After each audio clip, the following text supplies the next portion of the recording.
Jesus. Wow, this is kind of a scary rate. Oh, this whole thing is actually kind of scary. I mean, He comes second. That's somehow spins it back up. Jesus. Wow, this is kind of a scary rate. Oh, this whole thing is actually kind of scary. I mean, I'm all in, but like this guy should be opening really tight with the chip leader on his left, and in this future game of this guy basically being out next hand. So he should open tight, so it's not a very good spot to go after him as the button. So they should both have like relatively tightish ranges, but yeah, Ace King, I'm all in, but I just think like my actual bottom is Ace King here. yeah, I would fold Ace Queen I as would well. fold Ace Queen also. I think Ace King. I think I actually say like before I put the money in. I think I just say like, oh, why I don't like this, but I've got Ace King. What do you want me to do? Like, Yeah, I mean, the benefits of the thing is when you win, you go into second place ahead of both the club, me and Cloud, which is pretty big thing yeah. to take this down. Is like pretty good for your EV. Yeah, this is okay. I was considering open jamming, but I think this is better. I would call this raise. I think you have to call with King Nine suited, like specifically, like this hand. It's gonna. I'd rather have like King Nine suited than like I don't know, like Ace Jack off, really, because he's gonna have like, Well, he's gonna have a lot of Ace X in his free bet. well, he shouldn't. He should. Ace X should just jam pre-flop for him. If you open from like middle position, he should free bet Ace X. But this stack def, he shouldn't have too much Ace X versus the button. He should just shove them. Like he's supposed to have like some offsuit Jack X or Queen X or something. Yeah. But I'm definitely not going to continue now, though. I'm just out. I'm not raising. Oh boy, don't jam, please. A disciplined fold. Hey. Yeah. I like it. I like it. I just made you sweat. I think that's what it is. I just like to make you sweat. Oh boy. Ah, mamacita. This is good. Maybe a double all in. Sure. There's some ways here where like not letting him go in can be good, but and then on the pay jump, like let's say there's a pay jump at 20, it's sometimes nice to leave him with 0.7 big blinds because the next hand you're gonna have high EV because he's gonna fold to get the pay jump and then everyone else has to play kind of tight. But it would be more of a case if you had like a 80 big blind stack or something. Oh boy. Okay. Flatty from him. Oh, you'll like Yeah, this hand. Actually, I think you'll enjoy this hand. I would bet free. I would bet a little bit bigger. I'd bet a little bit bigger. Then, oof. I'm scared if he checks back an ace. I feel like he probably thinks his ace is gonna be good. Versus what? Well, I guess, yeah, I guess his best ace is chop as well. I think he could be trying to get me off a chop though. This is like, Would he though? Like, it feels like you're not gonna fold the chop here with like the price here. okay, opening off 13 anyway is pretty strong. Opening off 13 is quite strong, right? Yeah, like I feel.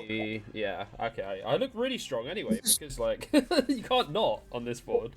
Yeah, you need to bluff like jacks or tens basically for free streets, which is reasonable. It's not that unreasonable to do. I think I would raise the turn. Sure. I would do something. I'm so scared of if you don't stack ace X here, it's just a disaster. Like you've bet one big blind on the flop, so you're already like not putting in much money. He's bet small. I don't think he has anything to bluff you with here. Like I don't think he's flattened like eight pre-flop. I think he would free bet call against you. So like he's gonna have a lot of suited ace X here, and it's so crucial to stack them. So I would just do something different somehow. Would you like when he bets turn? Would you just make it like 5 or something? Well, I'd min raise, yeah, because your value is your value is full houses, which are invulnerable. They don't need protection, and if you're bluffing, you kind of want to like make the SPR as big as possible. So I don't know, maybe you check raise tens or something like this. Like let's say you have tens or jacks, like heart club blocking like some suited queen X blocking straights. You put ace X in the bin a little bit, like I don't know. You can always find bluffs. Imagine he checked back river with ace jack of spades here, which is very reasonable play to make. I think you've allowed like such a strong hand with so much equity to just like put in so little money post flop against you. So yeah. Well, that was why I was gonna say king six, and that would have had full house as well. So I'm pretty good at choosing my kickers. Yeah, this hand we're gonna have to call a jam, unfortunately. Very, very unfortunately, if he jams. Flop, I don't want to get raised, but I think big bet seems pretty good. Like if he has a six, he's in some trouble. If he has some gut shots, like let's say he has ace eight or king eight, he's in some trouble versus big bet. I feel like this size might just let him off with a lot of hands, so I might just go a little bit bigger, like 3.5 to 4. Like I want to play like a two street game with most of my value. Um, that sizing makes it a little bit tough to do that. So I have to ask ourselves, do we want to induce and get him? The thing is, like, we know he plays RFI in the small blind. So like, if he has like Ace Jack Ace Queen Ace King, maybe he's playing raise instead of limp jam. So could isolate ourselves and just like get him to jam a worse Ace X. Maybe he like limp re-raises like King Five offsuit, which is good for you. Maybe he limp calls 8x, which you do very well against. But I think checking is okay too. I would maybe volley bet the flop, to be honest. I don't expect him to play many check raises on the flop here. When he checks, he usually has like a reasonable hand, and I feel like ace eight like does pretty well against reasonable hands. And it stops him from like overbetting turns and putting you into tough spots there. So I actually think betting the flop is underrated play. On the river here, you can value bet worse, like a worse ace high, or any ace high, shopping. I'm definitely not folding, yeah. Yeah, I wasn't folding. I was thinking like, I was thinking like, can you raise at all? You don't really need to with that hand. Raise call? No, we cannot do that for sure. This is ugly for sure. This is ugly for sure. How, yeah, I think it's good. I would probably lead the turn. I Okay. think your hand needs some protection. I think he's going to play very passive on the eight. Don't really see him being too incentivized to keep betting. He's going to have a lot of overcards. Um, I would go for a bet here, small 25%. And I would definitely value bet the river. You have a lot of bluffs here. 6-7, 9-7, Queen Jack. Yeah, just too passive. Like you have, he might range call you on the river. Like if you have an eight, you're probably gonna lead the turn. If you have a five, it doesn't look like you're value betting. So like I would definitely want to value bet the 10.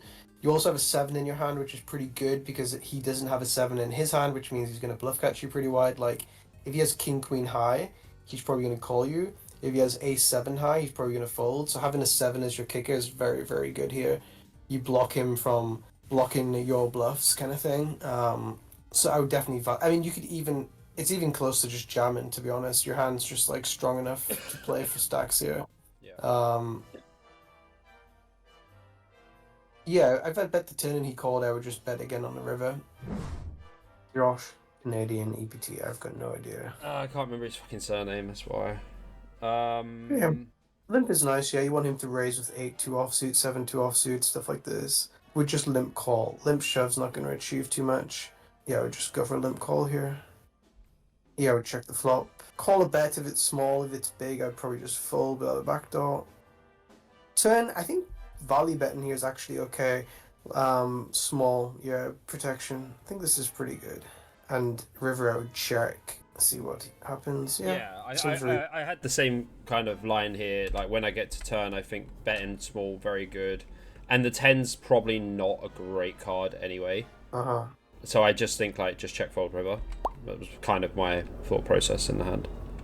Yeah, I think it's good. He has a lot of queen tens and jack tens and stuff like that that want to check pre. Even though we know he's like mega aggressive, but like he's more just aggressive pre-flop instead of post. Okay. And we're trying to adjust like the time because we didn't expect to get the numbers that we did.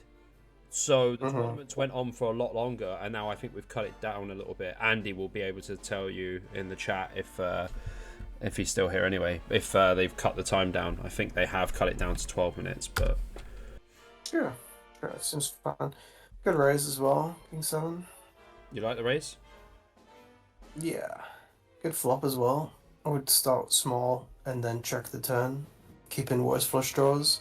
He'll bluff when you improve when he has a gut shot. Like let's say he has Queen 5 of diamonds. He'll probably call one, check if a heart comes, maybe he jams. I would just call now, keep in worse hands. Yeah, Lecomte says any check on the flop. Yeah, aligns with lower flush draw. I think so. Yeah, but I don't really know what low flush draws I'm supposed to have here unless I have like 6-7 of hearts or like 8-9 of hearts, 4-5 of hearts maybe. I don't think 4-5 of hearts are open. 5-6 of hearts. I'd fold six. I'd fold all these like low medium suited hands. I'd just have This is like what I mean. Like, I'm not sure exactly what's supposed to have like in terms of low hearts on this board, yeah, just because of how much folding we have to do pre, right? yeah. You can check something like king, queens, jacks, king, queen high, like king, queen of clubs, something like this. Yeah. Yeah, jam, you just stop him from maybe bluffing you later. Maybe he raised calls like queen five of hearts or something, which is good for you. Maybe he like raised folds of four. Like let's say he raised like 6-4, something like this, like 6-4 of diamonds, some kind of like Mega Master, Bluffy, value, whatever protection. You make him fold these kind of hands, which is pretty good for you. Maybe you make him fold something like Queen Five of Clubs, which is not the end of the world either, because maybe he bluffs you later. So yeah, I don't think this is like a bad play. They're not going to fold worse flush draws. If he has a flush draw, he's just going to stack off or just flat. But yeah. Yeah, and 3 and D is like a very good reg. But what I didn't think about is what I didn't factor in is when he only makes it like 3.6 bigs. I'm like, I could actually just be in trouble here. Like, obviously I have not flush draw, but like he does have like ace four of spades, ace deuce of spades, 3-5 of spades, like etc. Like hands that he just want to raise flop with, right? Yeah. Yeah, well. Oh boy. Oh boy, just gotta run it sometimes. Maybe she likes gold coins. Versus chip leader here, he's going to be opening so wide. I think you can probably call. An important thing here is to recognize like your value region for getting it in pre-flop's very tight. So you're going to have a pretty strong range getting to post-flop. Start with check. See what he gets up to. I mean, if you check raise here, if he has an ace, he probably has to consider fold. And I think I would raise here. I think I'd make it something like 6.5 blinds. Like now are we oh wow, mamma mia. Are we calling the turn if he bets, like it becomes a bit dicey. Yeah, I Um think I prefer raise on the flop to be honest as well. Looking back at it now. like imagine he has deuces and he just like bets the turn and you fold, like that's a big disaster for you. And if he Yeah. has a hand like ace five of clubs, he can bet the turn again for value after you check call. But if you raise the flop, he probably has to fold. Like an ace is kind of dead here versus check raise. And yeah, maybe he ends up bluffing something like a king, like say he has king five of diamonds. He might bluff the turn, whereas like if you raise the flop, he folds, that kind of stuff. If he has like 6-7, he may bluff the turn, but fold when you raise the flop, etc. And if you improve, it's obviously good. Now it's kind of weird. I think I would go for a check raise. I don't really want to volley bet because what are we volley betting against? An ace probably bets a turn, so I would go for a check raise here, I think. Yeah, I would probably check the river. Like anything which is going to call this bet size is going to bet itself, most likely. And if he has like, let's just say he has king two of clubs, which you should definitely be opening, 4-5 suited, which you should definitely be opening. You allow him to bluff you by betting big. You stop yourself from getting value against those kind of hands. And also, an important thing here is that if he has a 9, he's not going to raise you when you bet big. But if you check and he bets and you raise, he's never going to fold a 9, which is important. So all the boxes kind of tick for check raise rather than to bet yourself. You can jam here probably. Like your last in chips, he has to be somewhat careful calling off. You have offsuit ace-x. He maybe folds like ace-6, ace-7 offsuit. He folds a lot of hands with equity. Your hand plays quite. I'd probably value bet flop. Yeah, I like that. And I would just check the turn. He's not going to fold any better hands than yours, and not. They could call like Jack 10 high, I guess. Oh boy. Like the thing is here, so like what's the next page jump here, do you know? It's like 1K or something. I think it's like 1K or like 800. Let's just imagine it's 1K. So like every time he folds, you're gonna jam basically any two in the small blind. Let's just say the big blind calls like 80% of the time or like 70% of the time because he's a short stack. Or even 60%. So let's say you just win 50, let's say when he calls you 60% of the time, you're gonna win like around half the time. Just it's gonna be about a flip. So 30% of the time when the button folds, he gets a pay jump. So like by folding, he makes $300 or $350, whatever 30% of the pay jump is. So if he has like a marginal hand to raise, it's very unlikely that that hand makes more than folded does. So he's like very incentivized to fold here because by folding he makes so much money. So I wouldn't attack him when he raises here. I'm just gonna assume he has like a pretty good hand on the button. So I wouldn't go after him. I don't think. Yeah, That's a good hand. yeah, now we're happy. Yeah, he's in the big blind next hand. Oh boy. What happened here? Pre-flop, sorry. He raised, you free bet? I did What? not free bet. I would just free bet this hand. Kings is pretty good. Your image is like, you just free bet king nine from the small blind last time, you know, like, yeah, would call. Could think about bluffing the river, like, you get here with a lot of straights. Jack 10, ace 10, 10 10, queen 10, 9 10, 10 8 suited, these kind of hands. So you get here, you call the turn a lot of like pair plus gut shot. I don't think your hand has much showdown value. Now I'm just gonna fold though. He's, yeah. Uh-huh.